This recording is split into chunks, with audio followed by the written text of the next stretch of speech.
ಹಂಗ ದಿನ ನಿಮಗೆ ಎಷ್ಟು ಮಂದಿ ಮಾಡ್ಬೋದು, ನೀವು ಅವ್ರಿಗೆ ಥರ ಮಾಡಿದ್ರಿ. ಸಂಜಾ ಏನೋ ಮಾಡಿಸಿಕೊಳ್ಳು. ಅದೇ ರೀ ನಮಸ್ಕಾರ. ನೀವು ಅವ್ರಿಗೆ ಮಾಡೋದು ಅವ್ರಿಗೆ ನಿಮಗೆ ಮಾಡೋದಿಲ್ಲ. ನಮಸ್ಕಾರ ಮಾಡ್ತಾರೆ, ಲೆಕ್ಕ ಮಾಡೋದು. ಇವತ್ತು ಮುಂದೆ ಹುಡುಗ ಏನು ಮಂದಿ ನಮಸ್ಕಾರ ಮಾಡಿ ನೋಡ್ಬೇಕು ನೀವು. ಸಂಜಾ ನಿನ್ನ ನಮಸ್ಕಾರಕ್ಕೆ ಬೆಂಕಿ ಅಂತ ಸುತ್ತ ಸಾವಿರ ಹಳ್ಳಿ ನೀವು ಮೂಡ ರೈತಾಪಿಯ ಜನತೆಯ ನನ್ನ ಬಗ್ಗೆ ಉಪಪ್ರಚಾರದ ಮಂತ್ರಗಳನ್ನು ಓದಿ ನನ್ನ ವರ್ಷ ಕೂಗಿಸಿದ್ರು ಹಸಿರು ಕಾಸು ಹರಿಗಡಿಗಳ ಓ ಶಿವರಾಯದ ಬುದ್ಧಿ ಕಲಿಸುವುದು ಹೇಗೆ ಸಂಜಾ? ಆ ವಿಚಾರ ತಲೆ ತೆಗೆದು ಹಾಕ್ಬಿಡ್ರಿ. ನಾ ಇರೋದು ನಿಮಗಾಗಿ ಸೌಕರ. ಯಾರ್ಯಾರಿಗೆ ಎಲ್ಲೇ ನಿಮ್ಮನ್ನು ಕುಡಬೇಕು, ಯಾರ್ಯಾರು ಯಾರ್ಯಾರಿಗೆ ಬಾಯಿ ಮುಚ್ಚಬೇಕು ಅನ್ನೋದು ನಂಗೆ ಚೆನ್ನಾಗಿ ಗೊತ್ತಿರೋ ಸೌಕರ. ಯಾರೇ ಬಿಟ್ಬಿಡ್ರಿ ನೀವು. ಸಂಜೆ ಓರಿಯಪ್ಪ ಮಗನ ಎಷ್ಟು ಬಾಯಿಗೆ ಸಾಕಿ ಅವರನ್ನು ನಿಲ್ಲಿಸಬೇಕು. ಆಯ್ತ್ರಪ್ಪ ನನ್ನ ಮಾಡ್ತೋರಿ.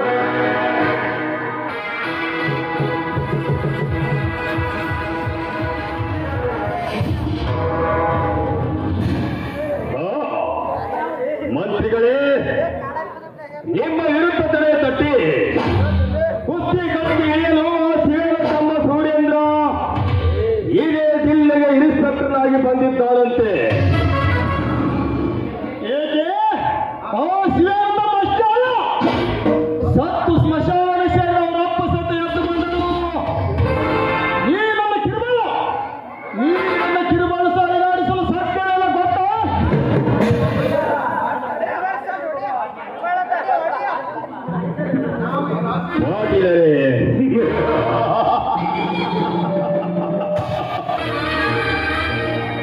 ನಾವು ಈ ರಾಜಕೀಯ ರಂಗದಲ್ಲಿ ಇಟ್ಟುಕೊಂಡು ಈ ರೈತರೊಂದಿಗೆ ಆಡುವ ನಾವು ಎಕ್ಕಾಡಿ ಆಟವನ್ನು ಬುಡ ಸಮೇತ ಕಿತ್ತಿ ಹಾಕುತ್ತೇವೆಂದು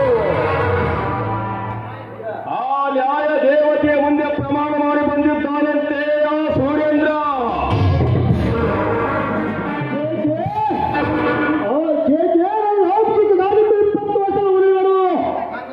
ನನ್ನ ಮುಂದೆ ನ್ಯಾಯ ಸತ್ಯದ ಹೋರಾಡಿ ಎಷ್ಟೋ ಸರ್ಕಾರ ಅಧಿಕಾರಿಗಳನ್ನು ಕೊಲೆ ಮಾಡಿಸಿದ್ದಾರೆ. ಅಂದ ಮೇಲೆ ಈಗ ತಾನೇ ಕಂಡು ಬಿಟ್ಟುವ ಗುಬ್ಬಿ ಮರಿಯನ್ನು ಯಾವ ಆಸ್ತಿಯಿಂದ ಭೇಟಿಯಾಡಿ ಸ್ಮಶಾನಕ್ಕೆ ಕಳಿಸಬೇಕೆನ್ನುವುದು ಈ ಆಸ್ತಿಯ ಬರಿಯರಿಗೆ ಗೊತ್ತು. ಮಂತ್ರಿಗಳೇ,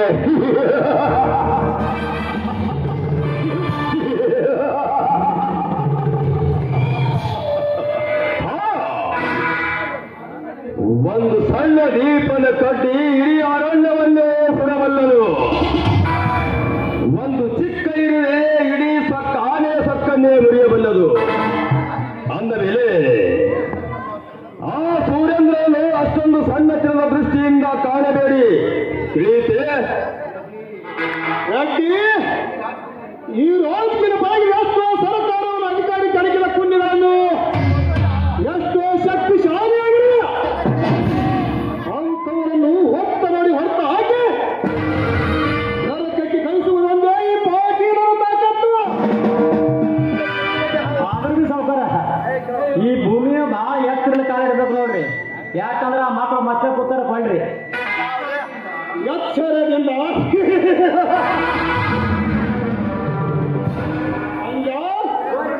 ನಾನು ಕತಾರಕ್ಕೆ ಕಾದಿಟ್ಟದ್ದು ರಾಜಕೀಯ ಹೀಗೆ 3 ಸಲ ಮಂತ್ರಿ ಆದರು. ಇಲ್ಲಿಯವರೆಗೆ ಯಾವ ನಮ್ಮ ಸರ್ಕಾರ ಅಧಿಕಾರಿ ಜಡಿಯಕ್ಕೆ ಮಾತನಾಡಿಲ್ಲ.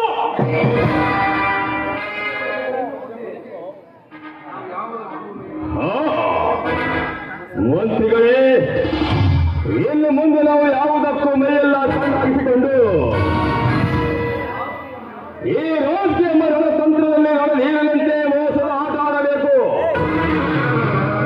ತಿಳಿಯುತ್ತೆ ಮಂತ್ರಿಗಳೇ?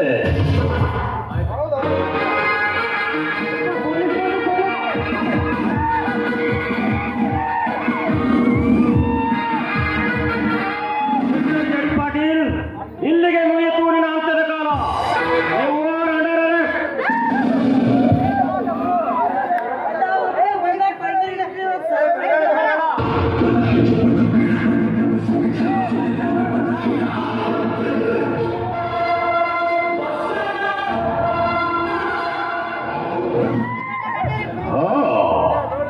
ಇನ್ಸ್ಪೆಕ್ಟರ್, ಕಾರಣವಿಲ್ಲದೆ ಯಾವ ಆಧಾರದ ಮೇಲೆ ನಮ್ಮ ಮಂತ್ರಿಗಳನ್ನು ಅರೆಸ್ಟ್ ಮಾಡ್ತಾ ಇದ್ದೀಯಾ? ಮಿಸ್ಟರ್ ರೆಡ್ಡಿ, ಬೆಂಕಿ ಇಲ್ಲದೆ ಹೊಗೆ ಬರುವುದಿಲ್ಲ. ಕಾರಣವಿಲ್ಲದೆ ಇನ್ಸ್ಪೆಕ್ಟರ್ ಸುರೇಂದ್ರ ಮನುಷ್ಯನ ಬಂದು ಬಂಧಿಸಿದವಲ್ಲ. ಸರ್ಕಾರ ಶಿವ, ಸರ್ಕಾರದ ಶಿವ. ಸುರೇಂದ್ರ, ನಿಮ್ಮಂತ ಎಷ್ಟೋ ಸರ್ಕಾರ ಶಿವನನ್ನು ನಾನು ಕಳ್ಕೊಂಡಿರುವ ಪರಕ್ಕೆ ಸತ್ಯ, ನ್ಯಾಯ, ನೀತಿ ಎಂಬ ತಿಲಾಂಗಿಣಿಯನ್ನು ನೀಡಿ ನಮ್ಮ ಕೈಗೊಂಡಿಯಾಗಿ ನೋಡಿ ಎಂದು ನನ್ನ ಸುತ್ತು ತಿರುಗಾಡುತ್ತಿದ್ದಾರೆ.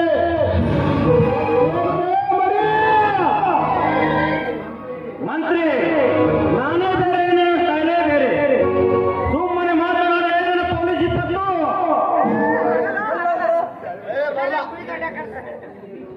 ಇನ್ಸ್ಪೆಕ್ಟರ್,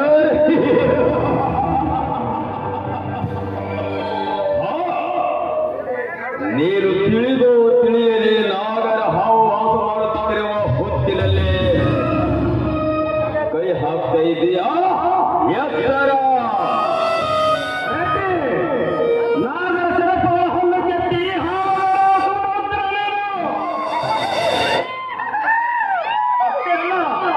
ಅಪರಾಧಿಗಳು ಎಷ್ಟೇ ಬಳಸಲಾಗಿದ್ದರು ಅವರಿಗೆಲ್ಲ ಹಾಕಿಕೊಂಡು ಹೋಗುವ ಸೂನೇರು ವೀರ ಮಗಕರಿ ನಾನು.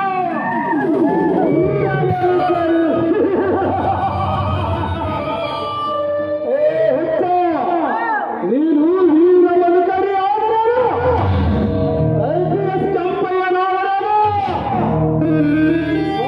ವಿಷಯಕ್ಕೆ ನೀನು ಬಾ. ಹಾಗಾದರೆ ಚೆನ್ನಾಗಿ ತಿಳಿದುಕೋ, ಮೊನ್ನೆ ಉತ್ತರ ಕರ್ನಾಟಕ ಎಂದು ರಾಜಧಾನಿಯನ್ನು ಕರೆಸಿಕೊಳ್ಳುವ ಹುಬ್ಬಳ್ಳಿ ಎಂಬ ತೀರದಲ್ಲಿ ರೈತಾಪಿ ಜನರ ಉಳ್ಳಾಗಡ್ಡಿಯನ್ನು ಮಾರ್ಕೆಟ್ಗೆ ತೆಗೆದುಕೊಂಡು ಬಂದಾಗ ಉಳ್ಳಾಗಡ್ಡಿಯ ಸರಿಯಾದ ಬೆಲೆ ಸಿಗಲಾರದಕ್ಕೆ ಎಲ್ಲ ರೈತ ಜನಾಂಗಗಳು ಸಿಟ್ಟಿಗೆದ್ದು ದಲ್ಲಾಳಿ ಅಂಗಡಿಗಳ ವಿರುದ್ಧ ಮತ್ತೆ ಸರ್ಕಾರದ ವಿರುದ್ಧ ಸ್ಟ್ರೈಕ್ ಮಾಡುವಾಗ ಪೊಲೀಸರಿಗೆ ನೀನೇ ಫೋನ್ ಮಾಡಿ ಹೇಳಿ ರೈತರ ಮೇಲೆ ಗೋಲಿಬಾರ್ ಮಾಡಿ ಎಂದು ಹೇಳಿದವ ನೀನೆಂದು ಉನ್ನತ ಮೂಲಗಳ ದೃಢಪಟ್ಟಿದೆ. ಅದಕ್ಕಾಗಿ ನಮ್ಮನ್ನು ಅರೆಸ್ಟ್ ಮಾಡಿರುವಂತಿದ್ದಾನೆ ಇನ್ಸ್ಪೆಕ್ಟರ್ ಸುರೇಂದ್ರ.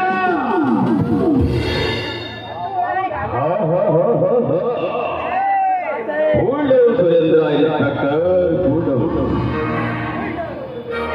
ಸುರೇಂದ್ರ, ಶಿಕ್ಷಣ ಬಲದಲ್ಲಿ ನಡೆಯುವುದನ್ನ ಬಾಲು ಸುಟ್ಟುಕೊಂಡಂತೆ ನೀನು ಆದೇಶಕ್ಕೆ ಒಳಗಾಗಿ ನಿನ್ನ ಜೇಬು ಸೇರುವ ಧನಲಕ್ಷ್ಮಿಯನ್ನು ಕಳೆದುಕೊಳ್ಳಬೇಡ. ಏ ಮಿಸ್ಟರ್ ರೆಡ್ಡಿ, ಕರ್ತವ್ಯವನ್ನು ಉಸಿರು, ಕರ್ತವ್ಯವನ್ನು ಧ್ಯೇಯದಲ್ಲಿ ಹರಿಯುವ ನ್ಯಾಯವನ್ನು ನಾಡಿ ಎಂದು ತಿಳಿದುಕೊಂಡಿರುವ ನಾನು ದಕ್ಷ ಪೊಲೀಸ್ ಅಧಿಕಾರಿ.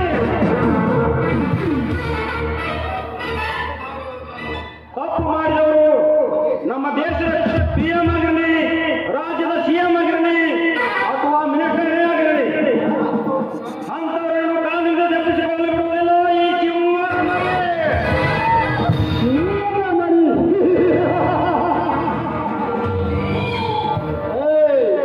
ಈಗ ತನ್ನ ಪೊಲೀಸ್ ರಾಜ್ಯವು ಸೇರಿಕೊಂಡು ಕುರುಪಿಯ ಮರೆ ಮೈಯಲ್ಲಿ ಬಿಸಿ ರಕ್ತ ಹರಿಯುತ್ತಿದೆ ಎಂದು ಈ ವಿಷಪೂರಿತ ಈ ಪೋಟು ಸಂತೋಷದಿಂದಿದ್ದರೆ ಸ್ವರ್ಗ, ಉಳಿಸಿಕೊಂಡರೆ ನರಕ. ಪಾಟೀಲ್, ಈ ಸುರೇಂದ್ರ ಸುಮ್ಮನೆ ಮೂಕ ಬಸವಣ್ಣ, ಕೋಪಗೊಂಡರೆ ಉರಿಯುವ ಸೂರ್ಯ. ಒಟ್ಟ ಭಾಷೆ ಇಟ್ಟ ಹೆಜ್ಜೆ ನನ್ನ ಪ್ರಾಣಾದರೂ ನನ್ನ ಪ್ರಾಣ ಕೊಟ್ಟಾದರೂ ಪಾಲಿಸುವುದು ಏನೇ ಯೋಗಿಯ ಮಗಳ ಧರ್ಮ. ಹೇಗಿಲ್ಲ ಯೋಗಿಯ ಮಗ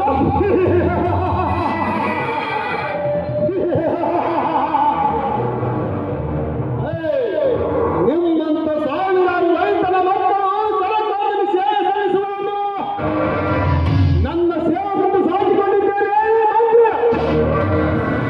ಸಂಜಾ ಒಳಗೆ ಹೋಗು. 1010 ಲಕ್ಷ ಹಣವನ್ನು ತೆಗೆದುಕೊಂಡು ಬಾ. ಇದು ಎಲ್ಲಿಯೋ ತಲೆಗೆ ಆಗಿದ್ರಪ್ಪ. ಮಗನ ಆ ಮ್ಯಾನೇಜ್ ತೆಗೆದುಕೊಂಡು ಬಾ. ಅವರು ಹೇಳಿ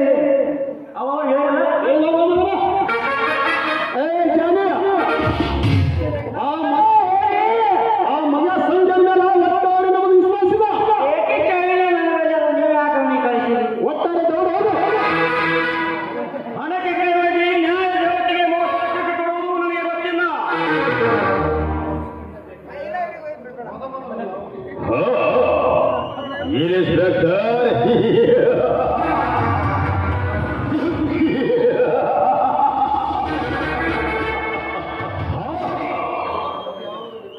ಮೊದಲು ಯಾವುದೇ ಡಿಪಾರ್ಟ್ಮೆಂಟ್ ಆಫೀಸರೇ ಆಗಿರಲಿ, ತಮ್ಮ ಚಿಕ್ಕ ಪವರ್ ತೋರಿಸುವುದು ಅವರ ಸ್ವಾಭಾವಿಕ.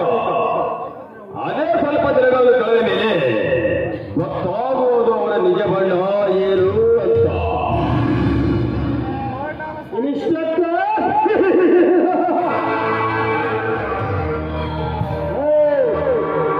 ಸುರಕ್ಷಣೆ ಎಂದರೆ ದೊಡ್ಡ ದೊಡ್ಡ ಅಧಿಕಾರಿಗಳು ಎಂತಿಂತ ಕೆಲಸವನ್ನು ಮುಂಚೆ ಹಾಕಿಲ್ಲ.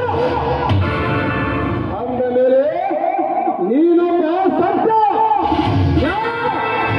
ಈಗಿನಿಂದ ನನಗೆ ಸುಮ್ಮನೆ ಪ್ರಯೋಜನ.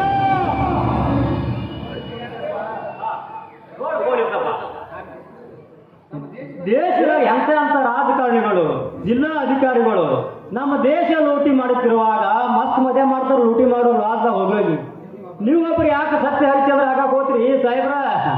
ಹಿಡ್ರಿ ನೋಡ್ರಿ, ಇದು ಬಂಡಲ ತುಂಬುದಲ್ಲ ನೋಡಿ ಯಜಮಾನ್ರ, ಹಣ ಲಂಚ ತೆಗೆದುಕೊಂಡು ಕೇಸ ಮುತ್ತು ಹಾಕುವುದು ಕಾನೂನು ಪ್ರಕಾರ ಅಪರಾಧ.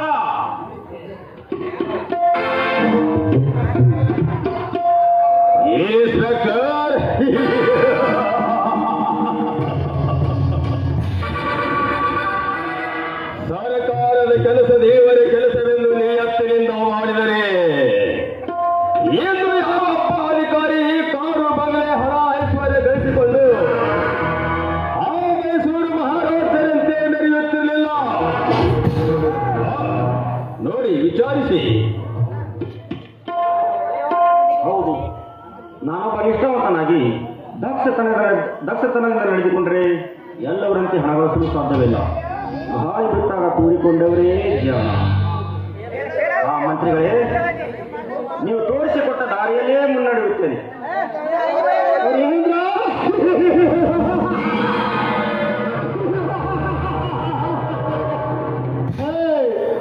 ನೀನೊಬ್ಬ ನನ್ನೊಂದಿಗೆ ಕೈ ಜೋಡಿಯಾಗಿದ್ದರೆ ಇನ್ನು ಮುಂದೆ ಉತ್ತರ ಸಾಮ್ರಾಜ್ಯದಲ್ಲಿ ನಾವೇ ಲಕ್ಷಾಧೀಶರು. ಸಂಜಾ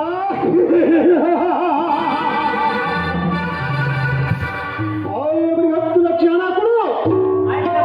ಈ ಕೆಲಸವನ್ನೊಂದಿಗೆ ಕ್ಲೋಸ್ ಮಾಡಿ ಅವರು.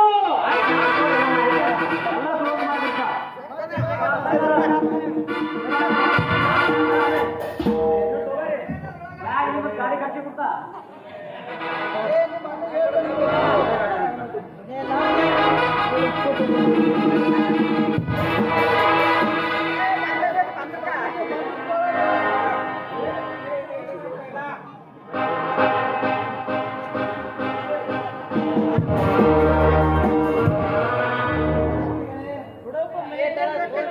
ಮಂತ್ರಿಗಳೇ, ಇಂದಿನಿಂದ ನಿಮ್ಮ ಪಾರ್ಟ್ನರ್ ನೀವು ಕಾಯಿನಿಂದ ತೋರಿಸಿದ್ದು ಕೈಯಿಂದ ಮಾಡಿ ತೋರಿಸುತ್ತೇನೆ.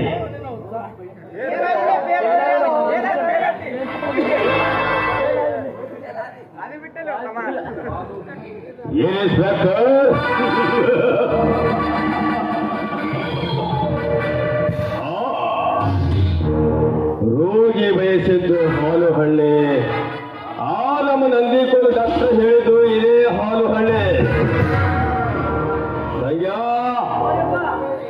ಇನ್ನು ಮುಂದೆ ಈ ನಾಡಿಗೆ ನಾವೇ ಎಂಟನೆಯ ಭಂಟರು.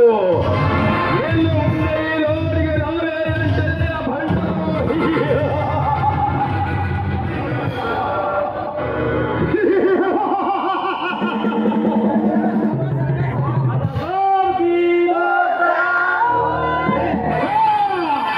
ಸಾಹೇಬ್ರು ನಮ್ಮ ಕಡೆ ಬಂದ್ರಿ ಈಗ. ಮಕ್ಕಳಿಗೆ ಆಟ ಹ್ಯಾಂಗ ಮಾಡ್ತೀಯ? ಹಾಗಾದ್ರೆ ನಡೆಯಲ್ಲ ಎಲ್ಲರೂ ಕೂಡಿಕೊಂಡು ಮಸ್ತ್ ಮಜಾ ಮಾಡೋಣ.